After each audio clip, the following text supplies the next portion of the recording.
O esforço de anos de estudo cai por terra quando entram em cena fraudadores do Exame Nacional do Ensino Médio, o Enem. A ação dessas quadrilhas coloca em risco a credibilidade do sistema de avaliação. Correria, gente atrasada. A prova do Enem, a chance da universidade. Portão fechado, desespero ao extremo.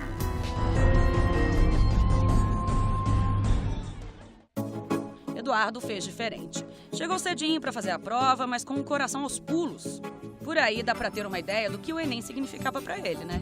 Esse jovem não quis saber de nenhuma diversão. Eu deixei de viajar, deixei de ir para festas, deixei de fazer muita coisa, entende? E você acha que valeu a pena? Agora eu acho, sim. Vejo meus amigos assim, alguns não conseguiram, né, entrar na faculdade, alguns foram para uma faculdade que não gostariam. E, poxa, eu tô na UNB, né, uma faculdade boa, num curso que eu gostaria de fazer, então eu acho que valeu muito a pena. Sim, ele passou. E em uma universidade federal no curso que ele queria. Está aqui um futuro engenheiro ambiental e se dedicou a uma rotina que poucos aguentam. Cansativo, bem cansativo, é muito puxado porque, poxa, você tem aula de até 1 hora, às vezes é 1h20, meio de 20. Aí depois mais o cursinho, que são massacrantes cursinho, eu acho coisa bem pesada mesmo. Tipo, você tem que estar preparado. E depois mais estudar, então, tipo, é bem pesado. Você tem que estudar muito tempo assim, é muito pesado. Você ainda chegava assim, em casa, passava o olho na matéria? Dava uma lida, né? 1h30, 2 horas assim, pra fixar, porque senão, tipo, você vai pra aula, chega em casa, não revisa, vai esquecer tudo, entende? Então imagina se esse rapaz que se esforçou tanto perdesse a vaga para uma pessoa que pagou por ela. Pô, eu acharia muito ruim, porque eu me esforcei, né? Eu me dediquei, e pessoas que não dedicaram, quiseram burlar o sistema, vão prejudicar gente que estudou, se dedicou. Entende? Então, eu ficaria muito triste, muito chateado mesmo. O Exame Nacional do Ensino Médio se tornou a galinha dos ovos de ouro dos fraudadores. O governo federal, nos últimos anos, tem investido de forma maciça no exame nacional. As grandes universidades perceberam isso e enxergaram uma possibilidade fática e sustentável para esse exame e aderiram ao Enem. Então, hoje o Enem, qualquer jovem dos seus 17, 18 anos, ele vai fazer o Enem se ele tiver interesse em entrar numa universidade pública ou particular. Não é um grupinho de estudantes colando na prova, não. É formação de quadrilha. É uma organização criminosa, muitas vezes. A gente que trabalha nessa área de repressão, a gente está sempre acompanhando isso. Hoje, como a sociedade está mais atenta, a imprensa tem trabalhado mais nessa área, a sociedade começa a enxergar isso. No dia 1º de outubro de 2009, o Ministério da Educação anunciou a suspensão das provas do Enem, sob suspeita de fraude. No Nordeste, 4 pessoas foram presas pela Polícia Federal, suspeitas de terem vendido o gabarito por R$30 mil para cada aluno. 40 estudantes pagaram pelas respostas da prova. No ano passado, em Belo Horizonte, cerca de 30 pessoas foram presas por fraudes no Enem e em vestibulares também. A quadrilha usava um equipamento sofisticado de transmissão e receptação por celular, além de radiocomunicação. Mas a tecnologia, segundo o delegado, não é barreira para a investigação.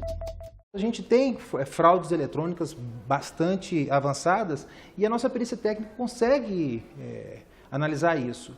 A gente faz um trabalho muito bom, muito interessante, preparatório para grandes eventos. No Enem, a gente tem um trabalho de inteligência pré-Enem, que a gente vai analisar, às vezes, perfis de grupos ou de candidatos que poderiam participar dessas organizações criminosas. Mas o que passa pela cabeça de uma pessoa ao pagar por uma vaga? Eu vou investir X reais para conseguir entrar numa faculdade de medicina, mesmo tendo que pagar depois a minha mensalidade, é uma mensalidade alta. Então ele vai pensar, poxa, se eu tenho capital para isso, eu posso investir para conseguir entrar dessa forma ilegal numa universidade e conseguir fazer meu curso. E se mesmo sabendo disso tudo, alguém tem interesse em burlar uma seleção justa, fique sabendo. Você está se enganando, né? Você está se enganando mais a você e mais todo mundo, né? Porque você não está preparado. Quem confiaria em uma pessoa que paga para se dar bem? Serão profissionais, tipo, de não tão boa qualidade.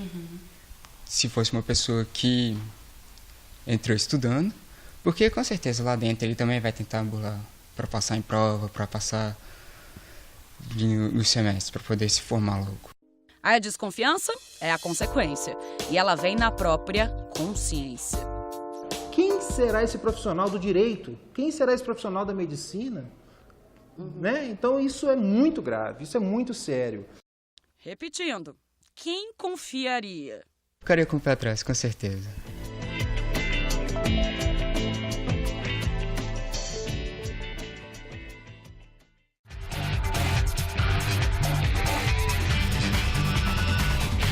Converso agora com o juiz federal, Dr. Luiz Praxedes Vieira da Silva, que trabalhou num caso do Enem em 2011, né, doutor?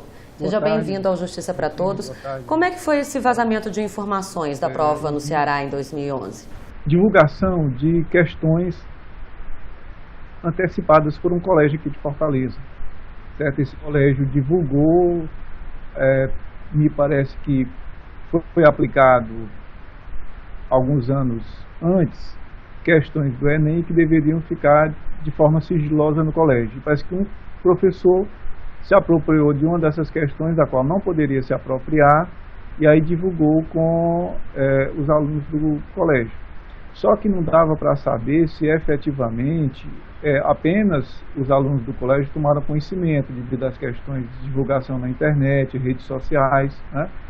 Então, naquela oportunidade, eu anulei as 13, determinando a nulidade das 13 questões, por entender que havia uma repercussão maior das questões, mas o INEP recorreu ao Tribunal da Quinta Região e o então presidente do Tribunal da Quinta Região entendeu que a fraude se deu apenas no colégio, que não havia uma repercussão maior. Sim, e num caso como esse que o senhor, né, trabalhou no julgamento, em outros casos também, é complicado porque atinge milhares de pessoas, né? O Enem hoje em dia é uma prova disputadíssima, né? Os alunos se preparam muito.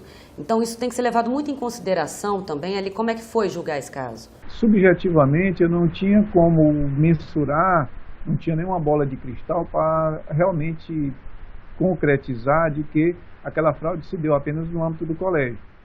Mas talvez tenha sido mais interessante que o tribunal realmente tenha revisto e aplicado apenas no colégio. Mas na minha maneira de ver, na minha maneira de entender, pela repercussão que hoje nós temos nas mídias, nas redes sociais, de uma questão dessa ter saído do âmbito do colégio, como efetivamente ficou comprovado que houve essa divulgação, né? Mas assim, não ficou preciso se ficou efetivamente no âmbito do colégio ou não. Então, na dúvida, eu entendi de estender essas 13 questões como uma nulidade geral para todo o país.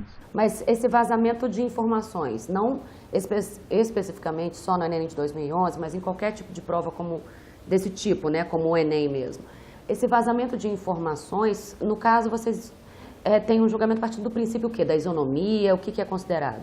Quando há divulgação de questões, que essas questões podem cair nas redes sociais, né, Facebook, Twitter, ou qualquer outra maneira de rápida divulgação. Então eu acho que mesmo sendo uma fraude local, ela passa a ter uma repercussão nacional, geral, da qual foge o controle, e aí para manter a isonomia, para não prejudicar, né, nós tivemos um caso aquela primeira fraude do Enem, se eu não me engano, em 2009, né, que um rapaz teve acesso às provas na própria gráfica, né, então o governo entendeu por bem anular todo o certame, porque realmente ali fugiria o controle, né. Eu entendi que em relação especificamente a essas 13 questões em 2009 havia algo semelhante, ou seja, que você não poderia mensurar quantas pessoas tiveram conhecimento, se foi realmente apenas no âmbito do colégio ou não. Por isso que eu entendi melhor dessa maneira, mas realmente é muito difícil você avaliar avaliar uma situação dessa, mesmo porque pode acabar prejudicando uma quantidade enorme de pessoas.